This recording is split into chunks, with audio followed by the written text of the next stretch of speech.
धीमहि धियो यो न प्रचोदयात्.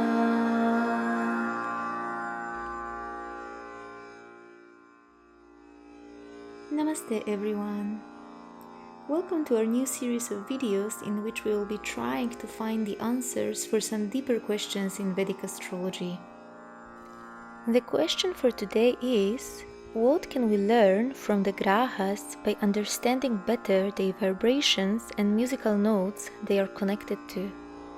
In classical Indian raga, we have 7 notes, each of them connected to one of the 7 planets, and they can reveal us quite a lot about the nature of these grahas. Being a musician myself, I always believed that you can literally translate any relationship, planetary or human, into music. It was Pythagoras who said, "There is geometry in the humming of the strings, there is music in the spacing of the spheres."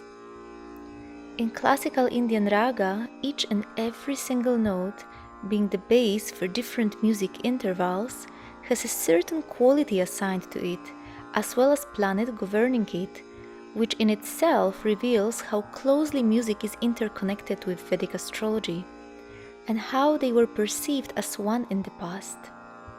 Music is truly the only science that bridges the time, space, and geometry, allowing us to understand their interactions on a much deeper level.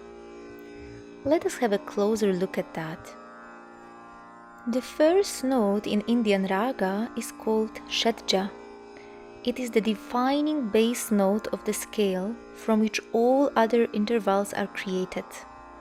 Perfect unison happens here as well. This is why it is called ChaCha, or giving birth to 6 other sounds.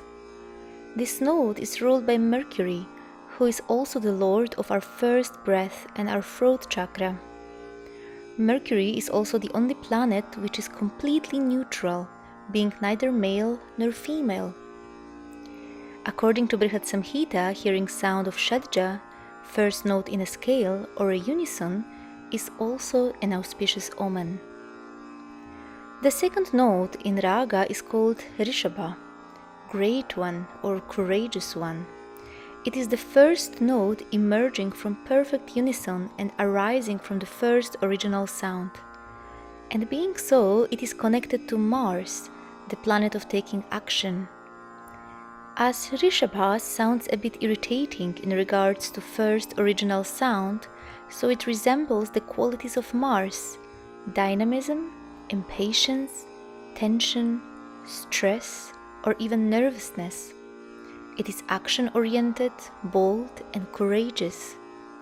In ascending mode of raga, it will be the first sound to ascend, while in descending raga, it will be the last sound leading to the union of unison. The third note in Indian raga is called Gandhara, or sweet sounding. It is the first note which sounds harmonious in regards to first original sound. It is also very auspicious to hear it according to Brihat Samhita, and therefore it is considered a good omen too. It is said that Gandhara is the sound belonging to Devaloka, or realm of gods. It is also the sound which determines the character of the raga. It determines whether a raga will be more joyous, major, or sad, minor. As this sound has such an important role in determining the overall character of the raga, no wonder that it is assigned to the sun, who stands for our very self and personality in Vedic astrology. The fourth note in raga is called Madhyama, middle one or moderate one. Harmonious Madhyama would produce the first perfect interval from the original sound, perfect fourth. And since this interval awakens a feeling of peace in the listener, it is ruled by the moon, who is a natural karaka of our peace of mind. As moon rules natural fourth house, Cancer. Similarly, like with ChaCha and Gandhara, hearing it is considered an auspicious omen. The fifth note in Indian raga is called Panchama, the fifth one. This note is used to fine-tune different instruments, and when harmonious it creates another perfect interval with the bass sound, perfect fifth. Similarly, in Vedic astrology, the planet which is fine-tuning us and bringing us back on the right track is Saturn. And so Shani is ruling Panchama sound.